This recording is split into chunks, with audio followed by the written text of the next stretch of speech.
જો આ પ્રમાણ થયું. તુલ્યકાળ એટલે એક જ સમયે સામાન્યને જાણે અને વિશેષને પણ જાણે. અહીં આ જાણવાની વાત છે હો, જો આમાં આદરવાની વાત નથી. શું કહ્યું? જેટલો દ્રવ્ય અને પર્યાયને એક સમયમાં યુગપત જાણે છે, તો જેટલું જાણવાનો વિષય છે, જેટલું જ્ઞાનનું જ્ઞેય છે, એટલું બધું ઉપાદેય નથી. કેમ કે જ્ઞાનના જ્ઞેયમાં તો દ્રવ્ય પણ જણાય છે, થોડો વિતરાગ ભાવ છે એ પણ જણાય છે, થોડો રાગ ભાવ સાધકને એ પણ જણાય છે. પ્રમાણ જ્ઞાનના વિષયમાં તો બધું આવી જાય ને. શુદ્ધ આત્મા પણ આવે, શુદ્ધ પર્યાય થોડીક અંશે આવે, અશુદ્ધ પર્યાય એ પણ આવે. પણ જેટલું જાણવામાં આવે છે તેટલો હું છું એમ કદી પણ આવતો. એટલે પ્રમાણ જ્ઞાનનો વિષય જાણીને પછી એમાંથી મુખ્ય ગૌણ કરીને દ્રવ્ય સ્વભાવને મુખ્ય કરી પરિણામને ગૌણ કરી અને દ્રવ્ય સ્વભાવ તરફ ઉપયોગ લગાવે તો આત્માનો અનુભવ થાય અને પર્યાયનું ઉપેક્ષા રૂપે જ્ઞાન થઈ જાય. પર્યાયની ઉપેક્ષા છે, પરિણામ બસ છે, આવે છે, પરિણામ થાય છે અને જાય છે. હું તો જ્યાં છું ત્યાં ને ત્યાં છું. હું તો કઈ ખસતો નથી, ક્યાંય જતો નથી, ક્યાંય આવતો નથી. હું મારામાં, પરિણામ પરિણામમાં છે. પરિણામ મારા નથી, પરિણામનો હું કરતા નથી. એમ જ્ઞાયક ઉપર દ્રષ્ટિ રાખતો, જ્ઞાયકનો અવલંબન લઈને સાધક પરિણમતો, દ્રવ્ય સ્વભાવને ઉપાદેયપણે જાણતો, નાશવાન પરિણામને ઉપેક્ષા રૂપે જાણતો એ પરણવી જાય છે. આને સાધક દશા કહેવામાં. અનુભવ થાય ત્યારે, અનુભવ થાય ત્યારે જ થાય. આ ઘર અને મકાન બંગલા મારા નથી એમ બોલે તો એમાં ઉપેક્ષા ન થાય. ફરીદબેન, એમાં ઉપેક્ષા ન થાય. હા, કેમ કે એક ભાવ પ્રત્યે ઉપેક્ષા ક્યારે થાય કે આત્મા પ્રત્યે અપેક્ષા થાય ત્યારે.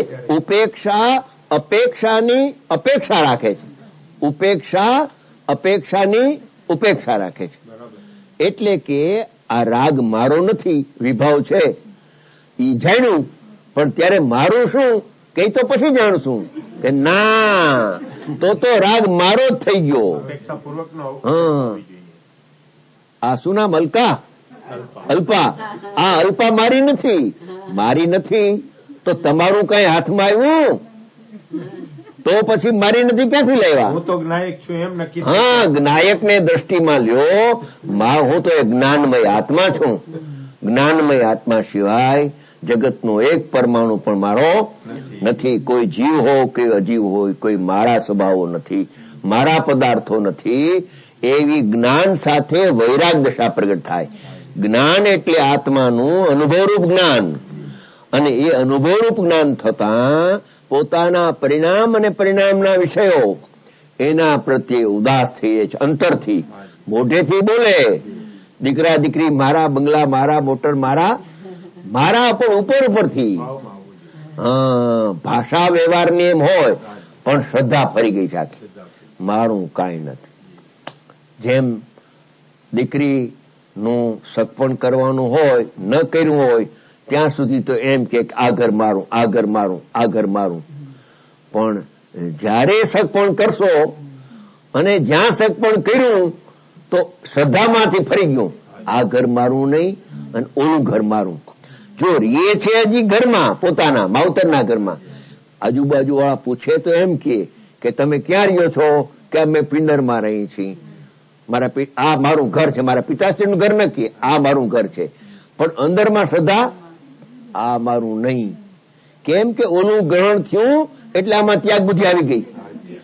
ગ્રહણ પૂર્વક ત્યાગ હોય, ગ્રહણ વિના ત્યાગ ન હોય. એમ અંદરમાં શ્રદ્ધામાં ફરી ગઈ, ઓલું ઘર મારું. એટલે એને શ્રદ્ધામાં ગ્રહણ કર્યું, હજી આચરણમાં ગ્રહણ નથી થયું પણ શ્રદ્ધામાં આવી ગયું કે નહીં, અને આ ઘર મારું નહીં. એમ આખી શ્રદ્ધાનો પલટો થાય છે. અનુભવ પછી શ્રદ્ધાનો મોટો પલટો થાય છે. પણ શ્રદ્ધાની જગતને કઈ કિંમત નથી. કાલ જયંતિભાઈ કહેતા હતા કે મિથ્યાત્વ દશા એ પાપ છે, એની કોઈને કઈ ખબર નથી. કશાય છોડવાની વાતો બધા કરે છે, પણ મિથ્યાત્વ નામનો જે કશાય છે, જે પુણ્ય કરે પુણ્યને પાડો ચાવી જાય, મિથ્યાત્વનો પાડો પુણ્યને ચાવી જાય. હા, જ્યાં સુધી મિથ્યાત્વ જીવતું છે ત્યાં સુધી ગમે એવા પુણ્ય જગતના જીવો કરે કરતા બુદ્ધિએ તો એકાદ બે ભવ સારા મળે દેવાદી ગતિમાં દુઃખી થવા જાય, પુણ્ય કરીને દેવગતિમાં દુઃખી થવા જાય. અલ્પાને આશ્ચર્ય લાગ્યું કે આ હું પુણ્ય કરીને જાય સ્વર્ગમાં અને ત્યાં થાય દુઃખી, કેમ કે આત્મભાન નથી. આત્મભાન નથી એટલે પર પદાર્થ મારા, અહીંથી મમતા લઈને જાય છે તો મમતાનું દુઃખ છે. સ્વર્ગની ભૂમિકાનું દુઃખ નથી, મમતાનું દુઃખ છે. સંયોગનું દુઃખ નથી, વિભાવનું દુઃખ છે. સંયોગનું સુખ નથી, સ્વભાવનું સુખ છે. સંયોગનું સુખ ન હોય, સ્વભાવનું સુખ હોય. હા, બદલતા છે. આવા કાયદા સર્વજ્ઞ ભગવાનના કાયદા એક વખત મગજમાં આવી જાય ને તો એને ખ્યાલ આવે કે આ જિનેન્દ્ર ભગવાન સર્વજ્ઞ દેવાદી દેવે આ શું આત્માના સ્વરૂપની વાત અને અનુભવ કેમ થાય અને અનુભવથી ધર્મની શરૂઆત કેમ થાય ખ્યાલ આવે. આપણે કહ્યું સાચી ઉપેક્ષા ત્યારે જ થાય જ્યારે અનુભવ થઈ જાય. હા, આનો મતલબ એવો છે ને કે એની પહેલા શરૂઆતમાં વિકલ્પ પૂર્વક પણ એવી પહેલા તો શ્રદ્ધા થાય, અનુભવ પહેલા. હા, થાય નિર્ણય થાય. જેવો આત્માનો સ્વભાવ છે એ સ્વભાવ માત્ર એટલો હું છું. આજે રાગાદી થાય છે એ વિભાવ છે, એ કોઈ મારા સ્વભાવો નથી. અને આજે સંયોગો દેખાય છે એ તો મારા સત્તાથી બહાર છે, એટલે એ તો મારા છે જ નહીં. એમ આત્માનો અનુભવ થવા પહેલા અભ્યાસી જીવને આ પ્રકારે વ્યવહાર શ્રદ્ધાનમાં નિર્ણયમાં આવી જાય છે અને પછી પ્રયોગ કરે તો અનુભવ થાય છે. અનુભવ પહેલા આવી સ્થિતિ હોય છે.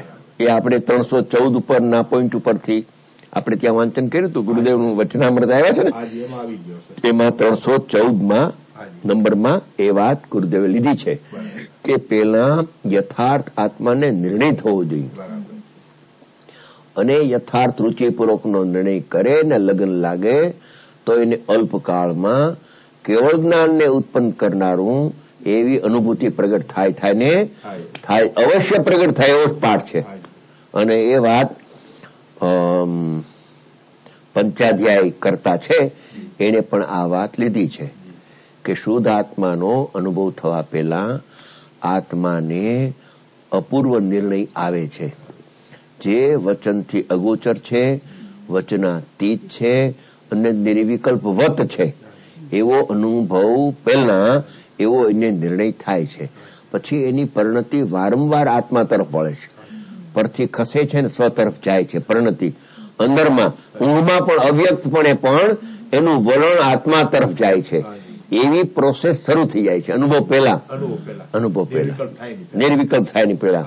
પણ કોઈ અપૂર્વ નિર્ણય જોઈએ, ધારણા જ્ઞાન નહીં, ધારણા જ્ઞાનથી પાર છે. અપૂર્વ નિર્ણય અનંત કાળથી નહીં આવેલો એવો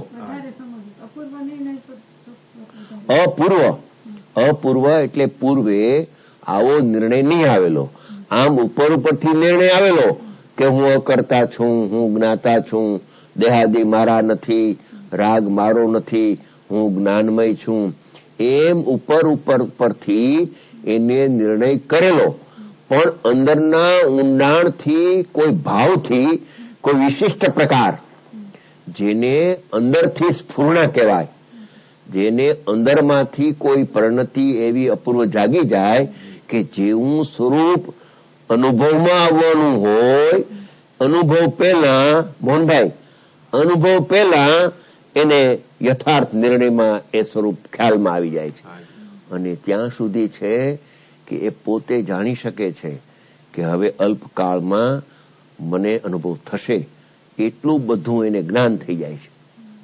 એવી એક સ્થિતિ આવે છે અને એ 314 પોઈન્ટમાં ગુરુદેવે લખ્યું છે. બીજા પોઈન્ટોમાં પણ આવે છે કે જો આત્માની રુચિ લાગે, લગ્ની લાગે, મારે બીજું કઈ જોતું નથી, મારે શુદ્ધ આત્મા જોઈએ છે, એવી જો લગ્ની લાગે રાત ને દિવસ હો, તો એને વધારે 6 મહિના અનુભવ થાય તો અંતર્મૂર્તમાં, પણ વધારેમાં વધારે કાળ કોઈ પ્રમાદી હોય તો પ્રમાદી માટે વધારે 6 મહિના. પણ ધારાવાહી લગ્ની લાગે, એ ધારા તૂટે નહીં. કોઈ વખતે આત્માનો મહિમા આવે અને કોઈ વખતે પૈસાનો મહિમા આવી જાય તો થઈ રહ્યું. તો થઈ ગયું. તો ધારા તૂટી ગઈ. એ વસ્તુ બહારની છે એનો કોઈ વખતે આત્માનો મહિમા આવે અને કોઈ વખતે શાસ્ત્ર જ્ઞાનના ઉઘાડનો મહિમા આવી જાય. ધારા તૂટી ગઈ, ખલાસ. ધારાવાહી પરભાવ કે પરદેવીનો મહિમા આવે જ નહીં અને શુદ્ધાત્માનો મહિમા આવે એ જાય નહીં. એટલું તો નહીં પણ મહિમાની માત્રા પણ વધતી જાય. શાસ્ત્ર તરફનો પણ ભાવ એટલો એમાં ધારાવાહીમાં ના આવવો જોઈએ. મહિમા ના આવે. ઇન્દ્રિય જ્ઞાનનો જે ઉઘાડ છે એનો મહિમા ના આવે. કેમ કે ઇન્દ્રિય જ્ઞાન નાશવાન છે. ઇન્દ્રિય જ્ઞાન આત્માનું મૂળ સ્વરૂપ નથી. જો ઇન્દ્રિય જ્ઞાન મૂળ સ્વરૂપ હોય તો અર્યંતને ઇન્દ્રિય જ્ઞાન હોવું જોઈએ, સિદ્ધ ભગવાનને પણ ઇન્દ્રિય જ્ઞાન હોવું જોઈએ. પણ ઇન્દ્રિય જ્ઞાનનો તો કેવળ જ્ઞાન થાય ત્યારે નાશ થાય છે. જેમ રાગનો અભાવ થાય છે એમ ઇન્દ્રિય જ્ઞાનનો પણ અભાવ થાય છે. ખરેખર તો ઇન્દ્રિય જ્ઞાન છે ને એ જ્ઞાન જ નથી પણ જ્ઞેય છે. એને મોહ રાજાએ એનું નામ જ્ઞાન રાખ્યું છે અને સર્વજ્ઞ ભગવાન એને કહે છે કે એ જ્ઞેય છે, જ્ઞાન નથી. એટલે મોટો ફેર છે એમાં.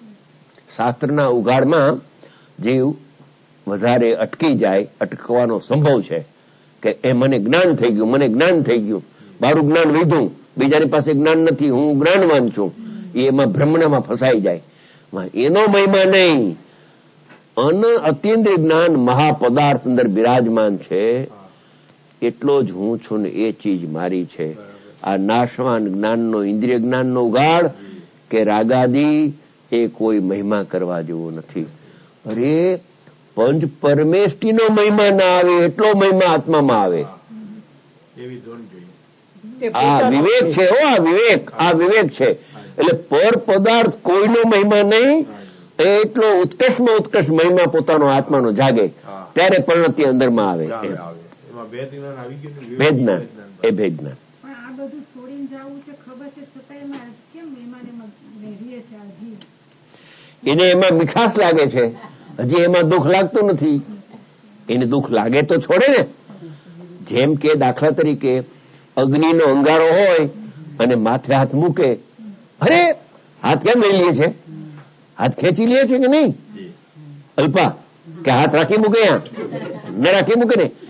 એમ આ જે સંયોગની પ્રીતિને રુચિ છે એમાં એને દુઃખ લાગતું જ નથી, અંગારો લાગતો જ નથી. એને ઠંડક લાગે છે એમાં. હવે એમાં ઠંડક લાગે છે તો ભગવાન આત્મા બરફની પાટ ત્યાં હાથ ક્યારે મૂકે? હાથ મૂકે એટલે પરિણતિ એમાં ક્યારે જોડે? એ તો વાં દુઃખ લાગે તો એ સાચું સુખ શોધે કે આ સંયોગમાં કાંઈ સુખ નથી. ગમે એવા સંયોગ હોય અને સંયોગી ભાવ હોય એની મમતામાં દુઃખને દુઃખ છે, એમાં ક્યાંય છાંટો સુખ નથી.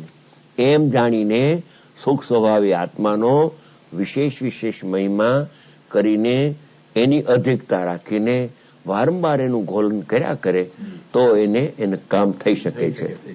ઘોલન એક વિષય તો સારો છે.